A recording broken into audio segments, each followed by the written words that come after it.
ઓમ શ્રી ગણેશાય નમઃ. જય શ્રી કૃષ્ણ મિત્રો. પવિત્ર નવરાત્રિ ચાલી રહી છે અને આ નવરાત્રિમાં આપણે શ્રીમદ દેવી ભાગવત કથા સાંભળી રહ્યા છીએ. અત્યાર સુધીમાં આપણે સાંભળ્યા અધ્યાય એટલે કે સ્કંદ 1 થી 6 અને આજે આપણે સાંભળીશું સ્કંદ 7મો.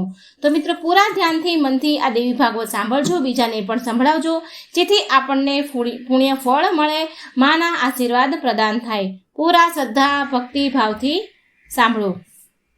યા દેવી સર્વભૂતેષુ માનવ દુર્ગા રૂપેણ સંસ્થિતા નમસ્તસ્યે નમસ્તસ્યે નમસ્તસ્યે નમો નમઃ. જય મા ભવાની, જય મા અંબે. સ્કંદ 7મો. વ્યાસજીને જન્મેજે સૃષ્ટિ વિશે પ્રશ્ન કર્યો. સૂતજી કહેવા લાગ્યા, તપસ્વીઓ, આ દિવ્ય કથાને સાંભળ્યા પછી પરીક્ષિત નંદન રાજા જન્મેજયને પ્રસન્નતાપૂર્વક પુનઃ વ્યાસજીને પૂછ્યું, સ્વામી, સૂર્યવંશી રાજાનો વંશ અને તેનું અદ્ભુત વર્ણન અને ચંદ્રવંશી રાજાઓનું વર્ણન સાંભળવા હું ઈચ્છું છું. મારા સાંભળવામાં આવ્યું છે કે તે બધા રાજાઓમાં ભગવતી દેવીના ઉપાસકો હતા. વ્યાસજી કહે છે, યુગરાજ, સૂર્યવંશ, ચંદ્રવંશ તેમજ અન્ય વંશોની કથાઓથી સંબંધ રાખનારી કથાઓનું હું વર્ણન કરું છું, તે તમે સાંભળો. જ્યારે 4 મુખવાળા બ્રહ્માજી ભગવાન વિષ્ણુની નાભી કમળમાંથી ઉત્પન્ન થયા પછી તેમણે ઘણી મુશ્કેલીથી સાક્ષાત્કાર આપનારા એવા મહાદેવી ભગવતી જગદંબાની ઉપાસના કરી દેવી પ્રસન્ન થયા. બ્રહ્માજીને વરદાન આપ્યું અને તેથી તેઓ સૃષ્ટિ રચનાનું કાર્ય સંપન્ન કરવાને માટે સમર્થ બન્યા. પરંતુ સૃષ્ટિનો વિસ્તાર કરવો તે તેમની શક્તિ બહારની વાત હતી. આથી તેમણે 7 માનસ પુત્રો ઉત્પન્ન કર્યા. મરીચી, અંગીરા, અત્રિ, વશિષ્ઠ, પુલગ, કતુ અને પુલત્સ્ય. આ તેમના પુત્રોના નામો પ્રસિદ્ધ થયા. બ્રહ્માજીના ક્રોધથી રુદ્રનું અને ગોદથી નારદજીનું પ્રાગટ્ય થયું. અંગૂઠેથી દક્ષ પ્રજાપતિ તથા એવા જ સનકાદિક માનસ પુત્રો થયા અને બધા હાથમાં અંગૂઠામાંથી દક્ષની સુંદર અંગોવાળી પત્ની પ્રગટ થઈ. તેનું નામ વૈરણી હતું અને અસિક્રી પણ હતું. કહે છે વ્યાસજી કહે છે, સ્વયંભૂ બ્રહ્માજીને દક્ષ પ્રજાપતિને સૃષ્ટિ નિર્માણ કરવા માટે સર્વપ્રથમ આજ્ઞા કરી. દક્ષ પ્રજાપતિએ વૈરણી થકી 5000 અત્યંત પરાક્રમી એવા પુત્રો ઉત્પન્ન કર્યા. ત્યારે તે પુત્રોને દેવર્ષિ નારદે સમજાવીને પૃથ્વીની લંબાઈ પહોળાઈ જાણવા માટે મોકલી આપ્યા. ત્યારે દક્ષ પ્રજાપતિને ઘણું દુઃખ થયું અને તેમણે પ્રજાની ઉત્પત્તિ માટે ફરીથી બીજા ઘણાએ પુત્રો ઉત્પન્ન કર્યા. તે પુત્રોને પણ નારદજીએ સમજાવી મોકલી દીધા. ત્યારે દક્ષ ક્રોધે ભરાયા અને નારદજીને શ્રાપ આપ્યો કે, હે નારદ, જેમ તેમ મારા પુત્રોને નસાડ્યા છે, જેમ તમે મારા પુત્રોને નસડ્યા છે તેમ તમારો પણ નાશ થશે. આવા પાપ કર્મથી તમારા પણ ગર્ભમાં તમારે રહેવું પડશે. દક્ષના શ્રાપથી નારદ વૈરણીના ગર્ભથી પ્રગટ થયા. પછી દક્ષે પોતાની પત્ની વૈરણીના ગર્ભ થકી 60 કન્યાઓ ઉત્પન્ન કરી. તેમાંની 13 કન્યાઓ કશ્યપજી સાથે વિવાહ કર્યા. 10 ધર્મને, 27 ચંદ્રને, ભૃગુને 2, ચરિષ્ઠને તથા કુશ્વાસની પત્ની થઈ. 2 કન્યા અંગીરાને આપી. આ બધી કન્યાઓના પુત્ર પૌત્રો આ દેવ અને દાનવો છે. હે બ્રાહ્મણ, માનસ પુત્રોમાં સર્વપ્રથમ મરીચીના પુત્ર કશ્યપજી. દક્ષની 13 પુત્રીઓ આ કશ્યપજીની પત્નીઓ થઈ.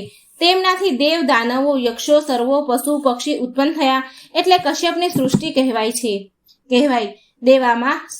દેવોમાં શ્રેષ્ઠ અને સૂર્યને વિવસ્ન નામથી પણ ઓળખાય છે. તેમના પુત્ર વૈવત્સ મનુને જગતનું શાસન સોંપાયું. આ વૈવત્સ મનુથી સૂર્યવંશ વૃદ્ધિ કરવાવાળા ઈક્ષ્વાકુ તેમજ બીજા નવા પુત્રો થયા. તે બધા પુત્રો મનુપુત્રો કહેવાયા. એમાં જે સૌથી મોટા ઈક્ષ્વાકુ હતા તેમને 100 પુત્ર થયા. સર્યાતીના પુત્ર આનર્થ થયા. સર્યાતીને સુકન્યા નામની સુંદર પુત્રી હતી. તે સુકન્યાના વિવાહ નેત્રહીન ચ્યવન મુનિ સાથે કર્યા હતા. જન્મેજયે રાજાને વ્યાસજીને પૂછ્યું, બ્રાહ્મણ રમવન મુનિ નેત્રહીન હોવા છતાં તેમની સાથે તેમની કન્યાનું લગ્ન કેમ કર્યું? વ્યાસજી કહે છે, એક પવિત્ર એવા સ્થાને જ્યારે ચ્યવન ઋષિ તપ કરતા હતા તે સમયે તેમણે જળનો ત્યાગ કર્યો અને ભગવતી મહાદેવી જગદંબાનું ધ્યાન તપ કરવા લાગ્યા. અને ઘણો સમય થતાં તેના શરીરે વેલા વીંટળાઈ વળ્યા અને ઉદય એ તેમના શરીરે ચડી રાફડો બનાવ્યો હતો. ત્યારે રાજા સર્યાતીની પુત્રી તથા પત્નીઓ સૈનિકો સાથે રચેન મુનિના આશ્રમે આવ્યા. એ સમયે સુકન્યાને તે રાફડામાં 2 અજ્ઞા ચમકતી 2 જ્યોત દેખાઈ. કુતૂહલવશ તેને એ શું છે તે જાણવા છિદ્રોમાં સળી ખોસી. આથી મુનિના નેત્રો ફૂટી ગયા. આવી દેવ પ્રેરિત ઘટના બની. આથી નેત્રો ફૂટવાને લઈને મુનિને પીડા થવા લાગી. આ જોઈ શર્યાતી રાજા ગભરાઈ અને મુનિ સાપ દઈ દેશે એવા ભયથી તેમની સ્તુતિ કરવા લાગ્યા. મહાભાગ મારી સુકન્યા અહીં રમતમાં ને રમતમાં આવી અપ્રિય ઘટના બની ગઈ. આપ મારી કન્યાના અપરાધને ક્ષમા કરો. ત્યારે રચયન મુનિ કહેવા લાગ્યા, રાજન, હું નેત્રહીન હવે કેમ કરીને તપ કરી શકું? તમે ક્ષમા માંગો છો? તમારી નેત્રવાળી કન્યાને મારી સેવા માટે આપો. મુનિની વાત સાંભળી મંત્રીઓ સહિત રાજા ચિંતિત બન્યા. ત્યારે તેમની પુત્રી કહે છે, આટલા ચિંતિત ન બનો હે પિતાશ્રી, હું મુનિની સેવા કરીશ, આત્મદાન કરીશ, તેમને તપ કરવામાં સહાય કરીશ. રાજાએ કન્યાને ત્યાં જ આશ્રમમાં મૂકી છલકાતે નેત્રે શર્યાતી નગર તરફ રવાના થયા. વ્યાસજી કહે છે, ત્યાર પછી સુકન્યા ન્યોછાવર ભાવે પતિની સેવામાં પ્રવૃત્ત થઈ ગઈ. રાજ સુકન્યાનો જીવન મંત્ર બની ગયો. એક સમયની વાત છે, સૂર્યપુત્રોએ મુનિના આશ્રમે આવી જોયું તો સુકન્યા પવિત્ર જળથી સ્નાન કરીને આશ્રમે આવતી હતી. તેને જોઈને અશ્વિની કુમાર તેની પાસે ગયા અને પૂછવા લાગ્યા, ધર્મિણી, તમારા પિતાશ્રીએ આ નેત્રહીન મુનિ સાથે તમારો વિવાહ શા માટે કર્યો? તું તો આ મુનિને યોગ્ય નથી, કારણ તારામાં શુભ લક્ષણો છે. ત્યારે સુકન્યા કહેવા લાગી કે હે સૂર્યપુત્ર, હું પતિવ્રતા ધર્મનું પાલન કરનારી સતી છું, એટલે તમે જે મારા માટે વાત કરો છો તે તમારે કરવી ન જોઈએ. તમે અહીંયાથી જતા રહો, નહીંતર હું તમને શ્રાપ આપીશ. વ્યાસજી કહેવા લાગ્યા, અશ્વિની કુમારો સુકન્યાના કહેવાથી કહે છે, કલ્યાણી, તારા ધર્મનું પાલન કરવાના દ્રઢ નિર્ણયથી અમારું હૃદય દ્રવિત થયું. અમે તો દેવતાઓના વૈર્ય છીએ અને તમારા પતિને નવ યુવાન બનાવવા સમર્થ છીએ. સુકન્યાએ ચ્યવન મુનિને વાત કરી. મુનિ આમે નેત્રધારી તેમજ સુંદર બની જવાની ઈચ્છા તો મુનિને આમે નેત્રધારી તેમજ સુંદર બની જવાની ઈચ્છા તો હતી જ. તેથી અશ્વિની કુમારો કહે છે એ પ્રમાણે જળમાં પ્રવેશ કર્યો. એટલે અશ્વિની કુમારો પણ એ જળમાં પ્રવેશ્યા અને જ્યારે તેઓ ત્રણે જળમાંથી બહાર આવ્યા તો ત્રણેય એક સ્વરૂપ સુકન્યાને દેખાઈ અને તે ત્રણેય સાથે બોલ્યા, હે વર્ણિની ભદ્રે, અમારા ત્રણમાંથી તમે જેને ઈચ્છો તેને તમારો પતિ બનાવો. ત્રણેયને એક સમાન જોઈ સુકન્યા ગભરાઈ અસમંજસમાં પડી ગઈ. વિચારવા લાગી કે મારા પતિ કોણ હશે આ ત્રણમાં? પરંતુ તરત જ સુકન્યાએ જગદંબા ભગવતીને પ્રાર્થના કરી ધ્યાન કરવા લાગી. વ્યાસજી કહેવા લાગે, આમ સુકન્યાએ દેવીની પ્રાર્થના સ્તુતિ કરી ત્યારે દેવીએ તેના ઉપર કૃપા કરી તેના હૃદયમાં સુખ ઉત્પન્ન થાય તેવું જ્ઞાન આપ્યું અને દેવી પ્રતાપે સુકન્યા પોતાના પતિને ઓળખી ગયાથી અશ્વિની કુમાર પ્રસન્ન થયા. ત્યારે ચ્યવન મુનિએ તેમને વચન આપ્યું કે જ્યારે રાજા શર્યાતી યજ્ઞ કરાવશે તેમાં તમને સોમરસ પીવડાવીશ. શર્યાતીએ સમય જતા મહાયજ્ઞ કર્યો ત્યારે તેઓએ અશ્વિની કુમારીને સોમરસ આપવા લાગ્યા. આ જોઈને ઇન્દ્રે ક્રોધાયમાન થયા અને પોતાના વ્રજથી ચ્યવન મુનિ ઉપર પ્રહાર કર્યો. મુનિએ તપોબળથી કૃત્ય નામનો ભયંકર પુરુષ ઉત્પન્ન કર્યો. કૃત્યા ઇન્દ્રને ગળી જવા દોડ્યો. ત્યારે ઇન્દ્ર બૃહસ્પતિના ચરણે ગયા. બૃહસ્પતિએ ચ્યવન મુનિની ક્ષમા પ્રાર્થના કરવાની ઇન્દ્રને સલાહ આપી. ઇન્દ્ર મુનિ પાસે ગયા અને ક્ષમા પ્રાર્થના કરી કહ્યું, હવે અશ્વિની કુમારોને સોમરસ પીવાનો અધિકાર પ્રાપ્ત થાય છે. ત્યારે મુનિઓ ક્રોધ શાંત થયો. પદ નામના એ દૈત્યને મુનિએ કહ્યું, તું શાંત થા અને જ્યાં જુગાર, સ્ત્રી તથા મદિરા પાન થતું હોય, ત્યાં હિંસા હોય એ સ્થાનોમાં નિવાસ કર. ત્યાર પછી મુનિએ શયાતી રાજાના યજ્ઞની પૂર્ણાહતિ કરી. ત્યાર પછી રાજા શર્યાતી પોતાના રાજ્યમાં ગયા. આ શર્યાતીના પુત્ર આનર્થ થયા. આનર્થના રેવત પુત્ર થયા. આ રેવત રાજાઓ સમુદ્રની મવ્યમાં કુશસ્થલી નામનું નગર બનાવ્યું. આ રેવતને 100 પુત્ર થયા અને સૌથી જ્યેષ્ઠ પુત્રને એક પુત્રી ઉત્પન્ન થઈ. તેનું નામ રેવતી. પુત્રી સુંદર અને સુલક્ષણી હતું. પોતાની પુત્રીને યોગ્ય વર મળે તેમ વિચારી રાજ કકુદનની રેવત પર્વત ઉપર રાજ્ય કરતા હોવાથી રાજા રેવત કહેવાતા. તેઓ બ્રહ્માજી પાસે ગયા અને કહેવા લાગે, હે દેવેશ, આમ મને મારી આ પુત્રી માટે યોગ્ય વર બતાવવાની કૃપા કરો. હું કોની સાથે મારી પુત્રીનો વિવાહ કરું? મેં કેટલાય રાજકુમારીને જોયા, પરંતુ મને મારી પુત્રી માટે યોગ્ય નથી લાગ્યા. આમ મને એવા રાજકુમાર બતાવો જે દાસી હોય, ધર્માત્મા હોય, કુલીન હોય, ઉદાસી હોય, બળવાન, પરાક્રમી હોય, આવા બધા શુભ લક્ષણોથી સંપન્ન હોય. રાજાનું કહેવું સાંભળી બ્રહ્માજી હસીને કહેવા લાગ્યા, રાજન, કાળની ગણના મુજબ અત્યારે તમામ રાજકુમારો પામ્યા છે. તે વચ્ચેનો લાંબો કાળ વ્યતીત થઈ ગયેલો છે અને ત્યાં તે નગરી પણ નથી. ત્યાં હવે મથુરા નામની નગરી છે. ત્યાં રાજાનું નામ ઉગ્રસેન છે. યથાતિ કુળમાં મથુરા નામની નગરી છે. યથાતિ કુળમાં તેમનો જન્મ થયો છે. તેમને એક કંસ નામક પુત્ર થયો અને તે દૈત્ય રૂપે થયો છે. તેને ઉગ્રસેનને કારાગરમાં નાખી પોતે રાજા બની બેઠો છે. પૃથ્વીની વિનંતીથી તેઓ ભાર ઉતારવા માટે ભગવાન શ્રી કૃષ્ણ અવતરી થયા. આ શ્રી કૃષ્ણ થકી દુરાચારી અભિમાનમાં રાજનારા કંસનો વધ થયો. ત્યાર પછી ફરીથી ઉગ્રસેને પુનઃ રાજા બન્યા અને શ્રીકૃષ્ણ મથુરા છોડી અત્યારે પોતાના ભાઈ ભાંડુ સાથે દ્વારકામાં વસવાટ કરે છે. તેમના મોટા ભાઈ બલરામજી જે શેષ નારાયણનો અવતાર છે તે અત્યારે તમારી પુત્રી રેવતી માટે યોગ્ય છે. તમે વિધિ પૂર્વક બલભદ્રની સાથે તેમના વિવાહ કરો. બ્રહ્માજીનું કહેવું માની રેવત રાજા તેમની પુત્રી રેવતીને લઈને ત્વરિત દ્વારકા આવ્યા. ત્યાં તેમણે પોતાની પુત્રી રેવતીનો વિધિપૂર્વક બલરામ સાથે વિવાહ કર્યા. પછી રાજા રેવત ગંગાને કિનારે જઈ તપ કર્યું અને અંતે પોતાનો દેહ મૂકીને દિવ્ય લોક ગયા. વ્યાસજી કહે છે, જ્યારે રેવત રાજા ત્યાં ગયા તે સમયે રાક્ષસોએ સયાતિ વંશની નેસ્તાબૂદ કરી નાખી. ત્યાર પછી ક્ષુવ નામના મનુથી ઈક્ષ્વાકુનો જન્મ થયો. આ ઈક્ષ્વાકુના 100 પુત્ર થયા. તેમાં મોટા પુત્રનું નામ વિકુક્ષી હતું. આ વિકુક્ષીના પુત્રનું નામ કુકસ્થ હતું. ભગવાન વિષ્ણુ કહેવા લાગ્યા, દેવતાઓ તમે આ કુકુસ્થ સાથે મૈત્રી કરો. ભગવતી દેવી જગદંબા તેની ઉપર એમની અસીમ કૃપા છે.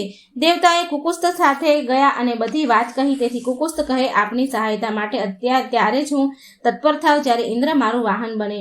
દેવોએ ઇન્દ્રને સમજાવ્યા, સચિતે આપ શરમ છોડી કુકુસ્થના વાહન બનવાની કૃપા કરો. દેવતાઓના કહેવાથી ઇન્દ્રએ વૃષભનું રૂપ લઈ કુકુસ્થના વાહન બન્યા. કુકુસ્થ ઇન્દ્રના ઉપર સવાર થયા. તેથી તેમનું નામ ઇન્દ્રવાહ પ્રખ્યાત થયું અને દૈત્યો સાથે યુદ્ધ કરી તેમના પૂરપટ્ટ વિજય પ્રાપ્ત કર્યો. તેથી તેમનું એક નામ પુરંજય, આ ત્રીજા નામથી પણ તેઓ ખ્યાતિ પામ્યા. મહાબળવાન કુકુત્સે ને તેમની પત્ની દ્વારા એક બાળક પુત્ર એક બળવાન પુત્ર અને નામે થયો. આ એમના પુત્ર પૃથુ થયા. એ પૃથુના જે પુત્ર થયા તે વિશ્વની થયા અને તેમના પુત્ર ચંદ્રનો જન્મ થયો. આ ચંદ્રનો પુત્ર યુવાન થયો. આ યુવાનસ્વના પુત્ર સાવંત થયા. આ સાવંતના પુત્ર બૃહદસ્વ થયા. બૃહદસ્વથી કૌલાસ્વનો જન્મ થયો. આ કૌલાસ્વએ ધુંધુ નામના દૈત્યનો સંહાર કર્યો. ત્યારથી તેઓ ધુંધુમાર નામે ખ્યાતિ પામ્યા. આ કુલવાસ્વના પુત્ર દ્રઢાવસ્વ થયા. જેઓથી પૃથ્વીની ભલી ભાંતિ રક્ષા કરી હતી. દઢસ્વાના હર્ષવ્ય થયા. હર્ષવ્યના પુત્રને નિકુંભ્ય કહે છે. નિકુંભના પુત્ર બહુર્ણાસ્વ અને એમના પુત્ર કુશાસ્વ થયા. તેમનાથી બળવાન પુત્ર પ્રસેનજીત થયા. આ પ્રસેનજીતના પરાક્રમી પુત્ર યૌવાનાસ્વ નામથી પ્રસિદ્ધ છે અને આ યૌવાનાસ્વથી મહાન રાજા માંધાતા ઉત્પન્ન થયા. તેઓ તેમની માતાના ગર્ભ થકી પિતાના પેટમાંથી જન્મ્યા હતા. રાજા જન્મે પૂછ્યું, મહાભાગ, કલ્પનામાં પણ વિશ્વાસ ન થાય તેવી વાત આપે કહી કે રાજા માંધાતાનો જન્મ તેમના પિતાથી થયો. વ્યાસજી કહે છે, રાજન, રાજા યૌવનવસ્વને 100 રાણી હતી. તેમ છતાં તેમને કોઈ પુત્ર ન હતો. તેથી બ્રાહ્મણોએ રાજા પાસે યજ્ઞ કરાવ્યો, જેના મુખ્ય દેવ ઇન્દ્ર હતા. યજ્ઞ વિધિ પ્રમાણે રાજા પાસે એક જળ ભરેલો કળશ મુકાવી તે કળશને અભિમંત્રિત કરી મૂક્યો. રાત્રિના સમયે ખૂબ જ તરસ લાગવાથી યૌવાનસ્વ રાજા યજ્ઞશાળામાં ગયા અને પેલા મંત્રિત કળશમાંનું પાણી રાણીઓ માટે હતું તે પોતે પી ગયા અને મંત્રના પ્રભાવે તેમને ગર્ભ રહ્યો. ગર્ભધારણનો સમય પૂર્ણ થતાં રાજાનું પેટ ચીરીને પુત્ર બહાર કાઢ્યો. એમ માંધાતાની ઉત્પત્તિ થઈ. સત્યવ્રતનું ત્રિશંકુ નામ થવાનું કારણ અને તેની શ્રાપ મુક્તિ. વ્યાસજી કહે છે, રાજન, મહારાજા માંધાતા સત્યનિષ્ઠ ચક્રવર્તી નરેશ થયા અને આખે ભૂમંડળ ઉપર તેમની વિજય પતાકા લહેરવા લાગી. આ માંધાતાને વિંદુમતી નામની 2 પત્ની હતી. તેને 2 પુત્ર થયા. એકનું નામ પુરુકુત્સ અને બીજાનું નામ કુસુકુંદ હતું. પુરુકુત્સના પુત્ર ચરણ્ય થયા. ચરણ્યના બૃહદશ થયા. બૃહદસ્વના પુત્ર દુર્ધસ્વ થયા અને હર્ષવસના ત્રિધન્વા અને ત્રિધન્વાના પુત્ર ચરણ્ય થયા. આ ચરણ ગુણના પુત્ર સત્યવ્રત નામથી ખ્યાતિ પામ્યા. આ સત્યવ્રત સ્વેચ્છાચારી, મૂર્ખ, કામી અને ખૂબ જ લોભી હતો. તેના એક અપરાધને કારણે તેના પિતાએ તેને ઘરમાંથી કાઢી મૂક્યો હતો અને તેને વશિષ્ઠજીનો અપરાધ કર્યો. તેથી મુનિએ તેને શાપ આપ્યો કે તું સમગ્ર ભૂમંડળમાં ત્રિશંકુ નામથી ઓળખાઈશ. તું પિચાસ બની જા. હે રાજન, આમ વશિષ્ઠજીએ શ્રાપ આપ્યાથી સત્યવ્રતે કઠોર તપ કર્યું.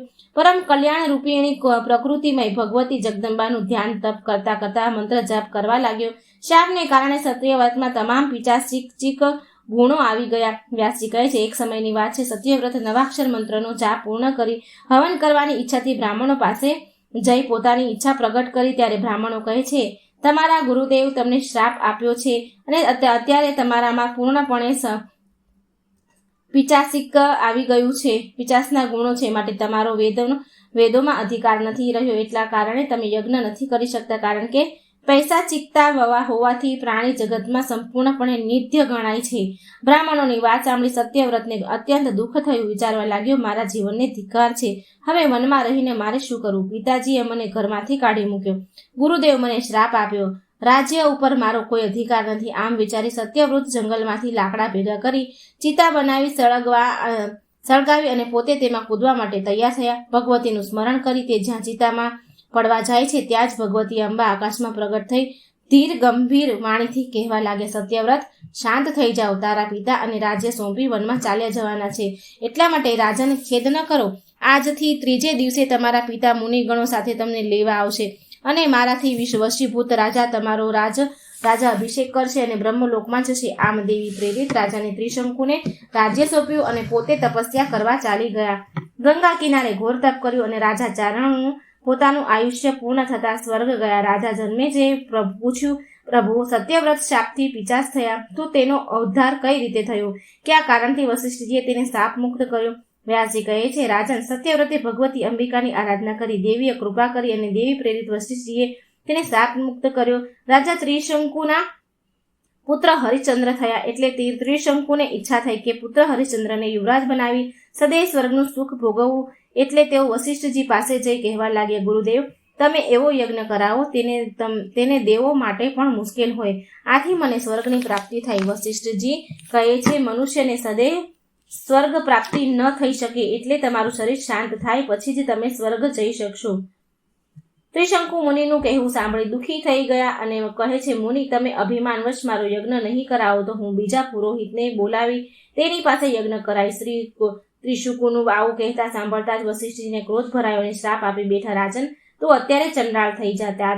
ત્યાર ફરી પાછા ત્રિશંકુ જંગલમાં ચાલ્યા ગયા અને ભગવતી જગદંબાનું સ્મરણ કર્યું તથા સંતોની સેવા કરવા લાગ્યા. આ જ્યારે હરિશ્ચંદ્રએ જાણ્યું ત્યારે તે અત્યંત દુઃખી થઈ ગયા અને મંત્રીઓ દ્વારા તેમને તેડી લાવવા મોકલ્યા. પરંતુ ત્રિશંકુએ કહ્યું, તમે હરિશ્ચંદ્રના રાજ્ય અભિષેક કરી અયોધ્યાની ગાદીએ બેસાડો. અને મંત્રીઓ હરિશ્ચંદ્રને અયોધ્યાના રાજા નિયુક્ત કર્યા.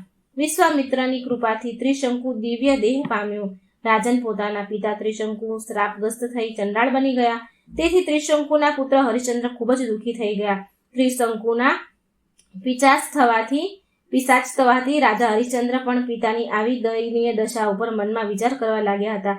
વ્યાસજી કહેવા લાગ્યા, રાજન હરિશ્ચંદ્રને રાજ્ય ગાદી સોંપી ત્રિશંકુ અતિ પ્રસન્ન થઈ ગયા અને સમય વ્યતીત કરવા લાગ્યા. આમ થોડા સમય વીત્યો ત્યારે વિશ્વામિત્રજી તપસ્યા કરે છે પોતાના સ્થાને આવ્યા અને તેમણે જોયું કે પરિવાર, પત્ની, પુત્રો સુખી છે. ત્યારે તેમને ખૂબ જ આનંદ થયો. પતિનું સ્વાગત કરવા વિશ્વામિત્રની પત્ની જ્યારે તેમની સામે આવ્યા ત્યારે મુનિએ પૂછ્યું, સુલોચના આવો ઘોર દુકાળમાં તમે આવો દુઃખદાયી સમય કેવી રીતે વિતાવ્યો? ત્યારે તેમની પત્ની બોલ્યા, મુનિવર આપના ગયા પછી ભયંકર દુષ્કાળ પડ્યો, પરંતુ એવા દુઃખદાયી સમયે રાજશ્રી સત્યવ્રતે મારા પુત્રોનું ભલી ભાંતિ ભરણ પોષણ કર્યું. હે કૌશિક, મારા કારણે જ વશિષ્ઠજીએ ક્રોધ કરી તેમને ત્રિશંકુ થઈ જવાનો શ્રાપ આપ્યો અને સત્યવ્રત ચંડાળ થઈ ગયા. એટલે આપ હવે તપસ્યા કરીને આવ્યા છો તો તમારા તપોબળે અથવા બળે કરીને ગમે તે કરીને તમારે કોઈ પણ ઉપાય રાજાની રક્ષા કરવી જોઈએ અને એ આપનું પરમ કર્તવ્ય છે. વિશ્વામિત્રજી પોતાની પત્નીની વાત સાંભળી ત્રિશંકુ ઉપર ઘણા પ્રસન્ન થયા અને વિશ્વામિત્રજી પોતાની ભાર્યાને કહેવા લાગ્યા, હે કમલલોચની, જેણે દુકાળમાં તમારી આવી મદદ કરી ઉપકાર કર્યા એવા એ નરેશને હું શાપથી અવશ્ય મુક્ત કરીશ. રાજન મુનિવર કૌશિક પરમાર્થના તત્વને સારી રીતે જાણતા હતા. તેને તુરત જ ત્રિશંકુ જ્યાંને દિન ભાવે બેઠા હતા ત્યાં જઈ વિશ્વામિત્રજી કહેવા લાગ્યા, રાજન તમે દુકાળમાં મારી પત્ની પુત્રોનું ભરણ પોષણ કર્યું. તમારે મારા લીધે વશિષ્ઠજીએ તમને શ્રાપ આપ્યો, પરંતુ હું તમને શ્રાપ મુક્ત કરીશ. આમ કહીને મુનિ હથેળીમાં જળની અંજલિ ભરી ગાયત્રી મંત્ર જાપનો પુણ્યનો સંકલ્પ કરી ત્રિશંકુ ઉપર જળ છાટ્યું અને ત્રિશંકુ કહેવા લાગ્યા, રાજન તમે હવે તમારી ઈચ્છાથી સ્વર્ગ જઈ શકો છો. અને મુનિના પુણ્ય ભાવે ત્રિશંકુ તરત જ સ્વર્ગ તરફ જવા ઉડ્યા. તે સમયે તેમનું ચંડાળ રૂપ જોઈ ઇન્દ્ર તેમને સ્વર્ગમાં આવતા રોકી કહેવા લાગ્યા, અરે ચંડાળ, તું દેવોના સ્વર્ગમાં ક્યાં આવવા લાગ્યો? જા પાછો પૃથ્વીલોકમાં ચાલ્યો જા. અને ત્રિશંકુ ઇન્દ્રના બોલે નીચે પડવા લાગ્યો. ત્યારે તેઓ આર્તનાદ કરતા બૂમો પાડવા લાગ્યા. ત્યારે પોતાના તપોબળે વિશ્વામિત્રએ ત્રિશંકુને અર્ધ માર્ગે જ રોકી લીધા અને કહ્યું, ઇન્દ્રની આવી હરકત હું તમારા માટે બીજા સ્વર્ગની રચના કરીશ. આમ કહી મુનિએ હાથમાં જળાંજલિ લઈ આચમન કર્યું. ઇન્દ્રને ખબર પડતા જ તે મુનિ પાસે આવ્યો અને કહેવા લાગ્યો, મુનિવર, આપ નવા સ્વર્ગની રચના ન કરો, આપ આજ્ઞા કરો. આપના માટે આપનું કર્યું કાર્ય મારે સિદ્ધ કરવાનું છે. વિશ્વામિત્રજી કહે છે, ઇન્દ્ર, ત્રિશંકુને તમે સ્વર્ગમાંથી નીચે ધરતી ઉપર આવવાનો આદેશ કર્યો, તે નીચે આવે છે, માટે કરીને તમે પ્રેમથી તેને સ્વર્ગમાં લઈ જાઓ. વિશ્વામિત્રનું કહેવું સાંભળી ઇન્દ્રએ તે જ સમયે ત્રિશંકુને દિવ્ય દેહધારી બનાવી વિમાનમાં બેસાડી પોતે જાતે તેને સ્વર્ગમાં લઈ ગયા. ઇન્દ્રની ઈચ્છાથી વિશ્વામિત્ર દ્વારા રાજા હરિશ્ચંદ્રની કસોટી. વિશ્વામિત્રજીની કૃપા વડે રાજા ત્રિશંકુ સ્વર્ગ ગયા ત્યારે તેમના પુત્ર હરિશ્ચંદ્રને રાજ્ય ગાદી સોંપી. રાજાને ખબર પડી કે પિતાજી સ્વર્ગ ગયા, આથી ઘણી ખુશી થઈ તેને. આ રાજા હરિશ્ચંદ્ર ધર્મપ્રેમી, પ્રજાવત્સલ અને સત્યભાષી હતા. તેઓ સત્યવાદી હરિશ્ચંદ્ર કહેવાયા. વ્યાસજી કહે છે, રાજન, એકવાર વશિષ્ઠજીએ રાજાએ દુષ્ટ હૃદય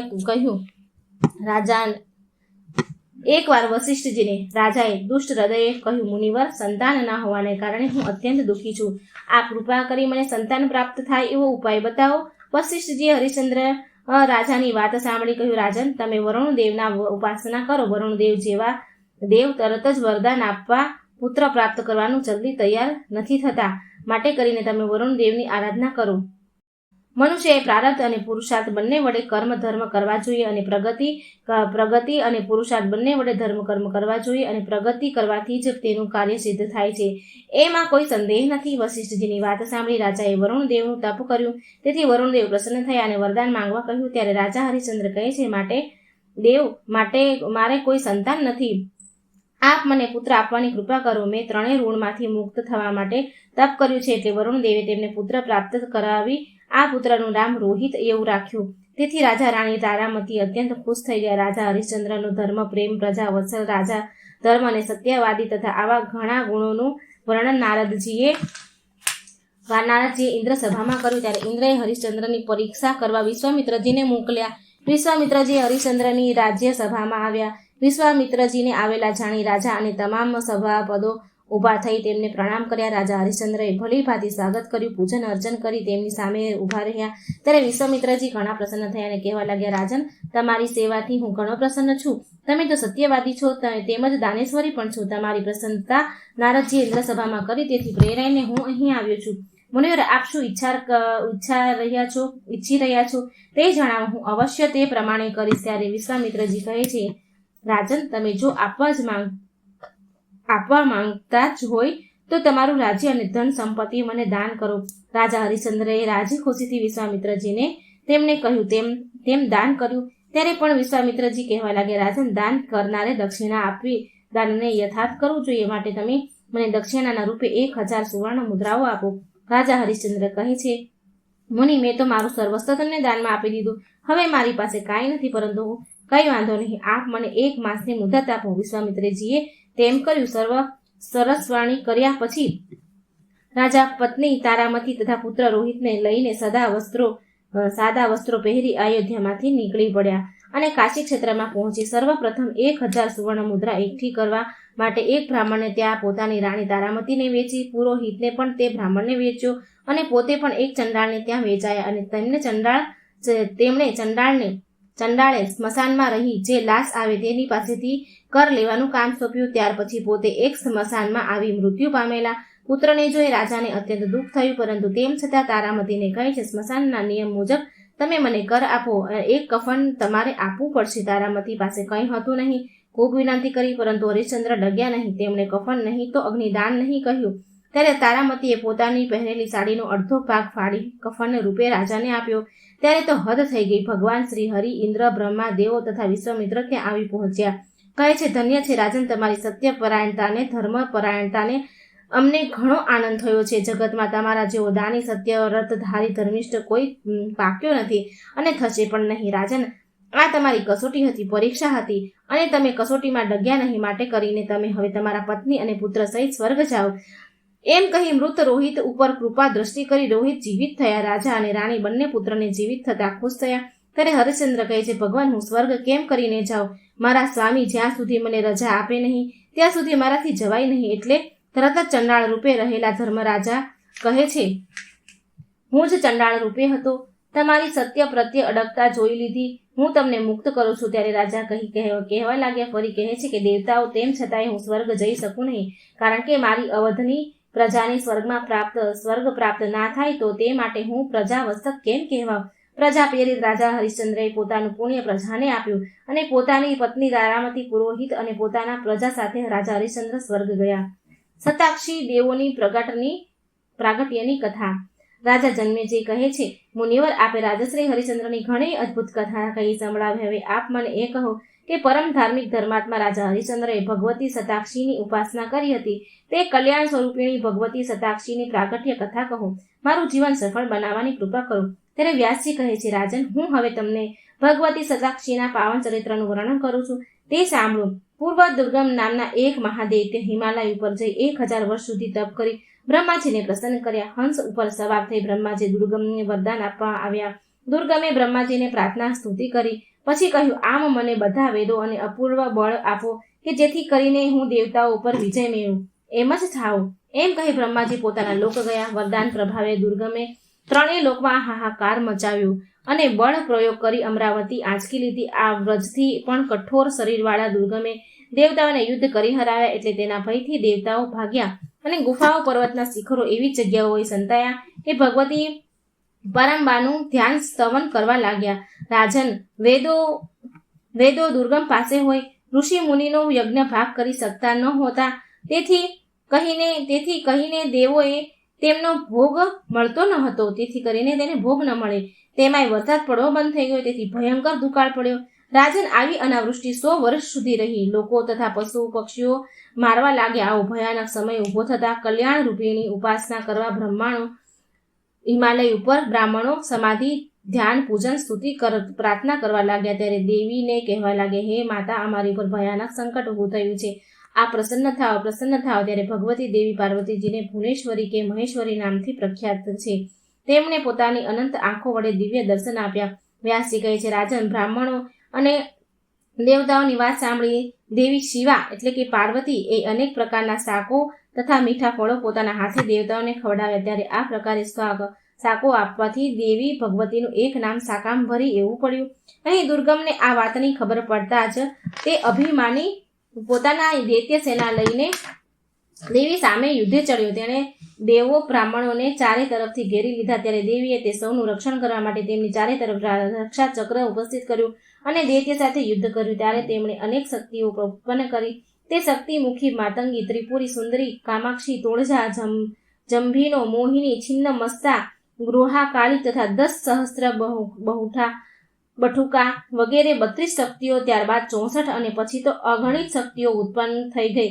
અને આ શક્તિઓ દૈત્ય પર સેના ઉપર તૂટી પડી સેનાનો સંહાર કર્યો. ત્યારે દુર્ગમ પોતે યુદ્ધ કરવા આવ્યો. માતા દુર્ગા અને દુર્ગમ વચ્ચે ભયાનક યુદ્ધ થયું. અંતે દેવીના 5 બાણોથી વિધાય દુર્ગમ નાશ પામ્યો અને તેનું તેજ દેવીમાં સમાઈ ગયું. હે રાજા, દેવો ભગવતી જગદંબાનું આ આખ્યાન જે શ્રવણ કરે છે તેની તમામ મનોકામના પૂર્ણ થાય છે અને અંતે તે દેવીના ધામમાં જાય છે. સિદ્ધપીઠ અને ત્યાં વિરાજતા દેવીઓની નામાવલી. જન્મેજય રાજાને વ્યાસજીને કહે છે, અનધ દેવીઓના શક્તિપીઠો ક્યાં અને કેટલા છે તે કયા નામથી પ્રસિદ્ધ છે તે મને કૃપા કરી કહો. વ્યાસજી કહે છે, જ્યારે દક્ષે શિવજીનું અપમાન કર્યું તેનું સ્થાન યજ્ઞમાં ન જોતા સતીને ઘણું દુઃખ થયું. ત્યારે તેમણે પોતાના પતિ શિવનું થયેલું પિતા દ્વારા અપમાન સહન નહીં થાય તેમણે દક્ષના યજ્ઞ કુંડમાં પોતે કૂદી પડ્યા અને બળવા લાગ્યા. શિવજીને આની જાણ થતાં તેઓ ક્રોધવશ થઈ ગયા. તેમના પ્રભાવથી વીરભદ્ર નામનો મહાબળવાન ગણ ઉત્પન્ન થયો. તેણે દક્ષનો વધ કરી યજ્ઞનો વિધ્વંસ કરી નાખ્યો. વિષ્ણુ ભગવાન સહિત સર્વ દેવોએ પ્રાર્થના કરી. ત્યારે શિવજીએ બકરાનું માથું દક્ષના ધડ ઉપર ચોંટાડી તેને જીવિત કર્યા. ત્યાર પછી શિવજીએ સતીના અર્ધા બળેલા શરીરને ખભે ઉપાડી તાંડવ કરતા ચારેય કોર ફરવા લાગ્યા. દેવો ચિંતિત થઈ વિષ્ણુ ભગવાને પ્રાર્થના કરી. વિષ્ણુ ભગવાને સતીના શરીરના ટુકડા કરી નાખ્યા અને તે ટુકડા જ્યાં જ્યાં પડ્યા ત્યાં શક્તિપીઠ પ્રગટ થઈ. જુદા જુદા નામે શક્તિપીઠો પ્રખ્યાત થયા. રાજન, આ શક્તિપીઠોના હું તમને સ્થાન સાથે સંભળાવું છું, ધ્યાનથી સાંભળજો. 108 શક્તિપીઠો છે. વ્યાસજી કહે છે, વારાણસીએ ગૌરીનું મુખ પડવાથી, વિશાલાક્ષી નૈમિષારણ્યમાં લિંગધારિણી, પ્રયાગમાં લલિતા, ગંધમાદન પર્વત ઉપર કામુકી, માનસામાં કુમુદા, દક્ષિણમાં વિશ્વકામા, ઉત્તરમાં વિશ્વકામ પ્રપૂર્ણી, ગોમંત પર ગોમતી, મંદસ્રાચલ પર્વત કામચારિણી, ચૈતર થયા મંદોત્તકરા, હસ્તિનાપુરમાં જયંતી, કાન્ય ગુંબજ એટલે કે કનોજ માં ગૌરી, મલિયાચલ ઉપર દેવી રંભા, એકાગ્ર પાઠ ઉપર તેઓ કીર્તિમતી એવા નામથી પ્રસિદ્ધ છે. વિશ્વપીઠમાં તેઓ વિશ્વંભરી, પુષ્કરમાં પુરુહુતા, કેદાર પીઠમાં ભદ્રકર્ણિકા, સ્થાનેશ્વર પીઠમાં ભવાની, બિલ્વક પીઠમાં દેવી બિલ્વપત્રિકા, શ્રી શૈલ પર માધવી અને ભદ્રેશ્વરમાં દેવી ભદ્રા નામથી પ્રસિદ્ધ થયા. વારાહ પીઠમાં જયા, કમલાલચમાં પીઠમાં કમલા, રુદ્રકોટીમાં રુદ્રાણી તથા કાલંજરમાં તે કાલી કહેવાયા. શાલિગ્રામ પીઠમાં દેવીને મહાદેવી, શિવલિંગમાં જલપ્રિયા, મહાબિંગમાં કપિલા, માકોટમાં મુક્તેશ્વરી, માયાપુરીમાં કુમારી, સંતાન પીઠમાં લલિતાંબિકા, ગયા મંગલા પુરુષોત્તમ પીઠમાં વિમલા કહેવાયા તથા સહમ્રાક્ષમાં ઉત્પાલક્ષી કહેવાયા. હિરણ્યાક્ષમાં મયોયતલા તથા વિશાખામાં અમોધાંશી, પુંડવર્ધન પીઠમાં પડેલા. સુપાક્ષમાં નારાયણી, ચિત્રકૂટમાં રુદ્રસુંદરી, વિપુલક્ષત્રમાં વિપુલા, મહાચલમાં ભગવતી કલ્યાણી, સહાદ્રી પર્વત પર એકવીરા, હરિશ્ચંદ્ર પીઠ પર ચંદ્રિકા, રામા તીર્થમાં રમણા, યમુના પીઠમાં મૃગાવતી, કોટી તીર્થમાં કોટવી, માધવ વનમાં શુભાનંદા, દેવિકા તટ પર પીઠમાં નંદિની, દ્વારકામાં રૂકમણી, વૃંદાવનમાં રાધા, મથુરામાં દેવકી, પાતાળમાં પરમેશ્વરી, ચિત્રકૂટમાં સીતા, વિંધ્યાચલ પર્વત ઉપર વિદ્યાવાસિની, કરવીરી ક્ષેત્રમાં મહાલક્ષ્મી, વિનાયક ક્ષેત્રમાં દેવી ઉમા, વૈદ્યનાથમાં આરોગ્ય, મહાકાલ પીઠમાં મહેશ્વરી, ઉષ્ણ તીર્થમાં સભાયા, વિંધ્ય પર્વત પર નિતંબા, માંડ્ય પીઠમાં માંડવી તથા માહેશ્વરપુરીમાં સ્વર્ણ નામે પ્રખ્યાત છે. છણલેન્ડમાં પ્રચંડા, અમરકંટકમાં ચંડિકા, સોમેશ્વર પીઠમાં વારારોહ, પ્રભાત ક્ષેત્રમાં પુષ્કરવાવતી, સરસ્વતી તીર્થમાં દેવમાતા તથા તટ નામના પીઠમાં પારાવારા નામથી તેઓ વિખ્યાત થયા. મહાદલય મહાભાગ, પયોષિણીમાં પિંગલેશ્વરી, કૃત શૌચ તીર્થમાં સિંહિકા, કાર્તિક ક્ષેત્રમાં અતિશાંકરી, વર્તક તીર્થમાં ઉત્પલા, સુભદ્રા અને શોણમના સંગમ પર લોલા, સિદ્ધવનમાં માતા લક્ષ્મી, ભરતાશ્રમ તીર્થમાં અમંગા, ભલમવર પર્વત પર વિશ્વમુખી, ત્રિસ્કંધા પર્વત પર તારા, દેવદારુણમાં પૃષ્ટિ, કાશ્મીર પ્રદેશમાં મેઘા, હિમાદ્રી પર્વત પર દેવી ભીમા, વિશ્વેશ્વર ક્ષેત્રમાં વૃષ્ટિ, કપાલ માંચન તીર્થમાં શુદ્ધિ, કાયાવરોહણ તીર્થમાં માતા શંખોદર, તીર્થમાં ધરા, પિંડારક તીર્થમાં ધૃતિ નામથી પ્રખ્યાત થયા. ચંદ્રભાગા નદીના તટ પર કલા, અછોદા નામના તીર્થમાં શિવધારિણી, વેણા નદીના તટ પર અમૃતા, બદ્રીવનમાં ઉર્વશી, ઉત્તરોકૂટ પ્રદેશ ઔષધિ, કુશદ્વીપમાં કુશોદકા, હેમકૂટ પર્વત પર મમંથા, કુમુદવનમાં સત્યવાદિની, અશ્વતીર્થમાં વંદનિયા, વિશ્વલાણેય ક્ષેત્રમાં નિધિ, વેદવંત તીર્થમાં ગાયત્રી, ભગવાન શિવજીના સાનિધ્યમાં પાર્વતી, દેવલોકમાં ઇન્દ્રાણી, સૂર્યના બિંબમાં પ્રભા, માતૃકોમાં વૈષ્ણવી, બ્રહ્મલોકમાં સરસ્વતી, સતીઓમાં અરુંધતી તથા રમા, અપ્સરાઓમાં તિલોત્તમા. આમ સર્વ તીર્થોમાં તથા સર્વ પ્રાણી માત્રામાં નિત્ય નિવાસ કરનારા શક્તિને બ્રહ્મકલા કહે છે. હે જન્મેજય, મેં તમને 108 તીર્થમાં દેવી બિરાજમાન છે તેમના 128 નામો કહ્યા. જે કોઈ મનુષ્ય આ 108 શક્તિના પીઠોનું શ્રવણ પઠન પાઠન કરશે તે બધા તાપોથી મુક્ત થઈ દેવી પરાંબાના પરમધામમાં જશે. આ દેવી તીર્થોમાં જતા પહેલા વિધિ કરી પછી યાત્રા કરવી જોઈએ. મનુષ્ય આ દેવીની શક્તિપીઠોની યાત્રા વિધિ પૂર્વક કરે છે તેના પિતૃઓ 1000 કલ્પો સુધી બ્રહ્મલોકને પામે છે. રાજન, આ દેવીના 108 નામનું સ્મરણ જપ કરીને અનેક મનુષ્યો સિદ્ધિ પ્રાપ્ત કરી ચૂક્યા છે. એટલે હે રાજન, બુદ્ધિમાન અને દેવી ભક્ત મનુષ્ય તેમનું અવશ્ય સેવન કરે. શ્રવણ કરે.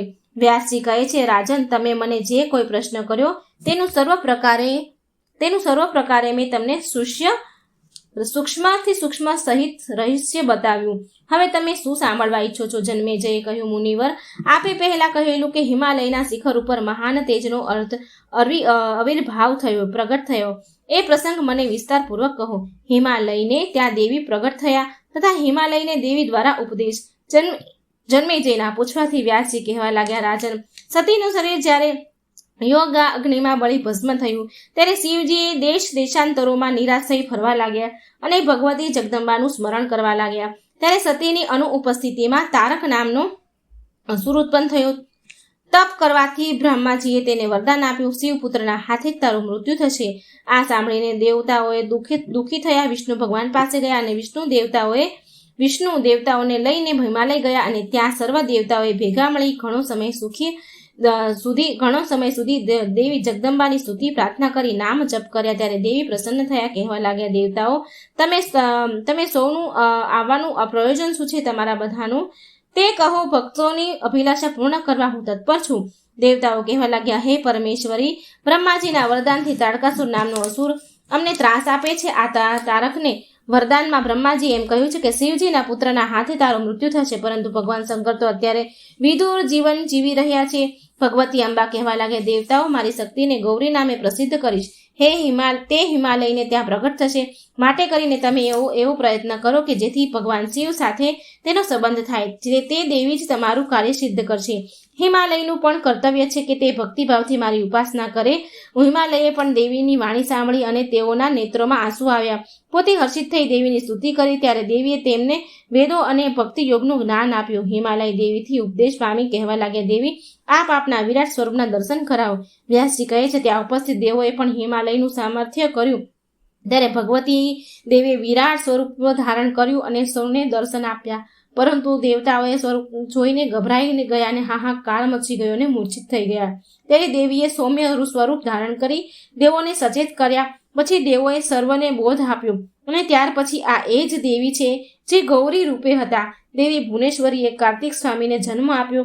આ કાર્તિકે સ્વામીએ તારકાસુરનો વધ કર્યો. આમ દેવી કૃપાએ દેવતાઓનું કાર્ય સિદ્ધ થયું. તો મિત્રો, આ સ્કંદ 7મો શ્રીમદ દેવી ભાગવતનો સ્કંદ 7મો અહીં સમાપ્ત થાય છે. મિત્રો, આ દેવી ભાગવત જે આપણે 7 સ્કંદ મૂક્યા છે, જે વિડીયો છે, એ કૃપા કરીને શેર કરજો, જેથી બીજાને પણ આ સાંભળવાનો લાભ મળે, આપણને પુણ્ય મળે. અને કોમેન્ટ બોક્સમાં માતાજીનું નામ લખવાનું ભૂલશો નહીં. ચેનલને સબસ્ક્રાઇબ કરવાનું ભૂલશો નહીં. જય શ્રી કૃષ્ણ. રાધે રાધે. Thank you.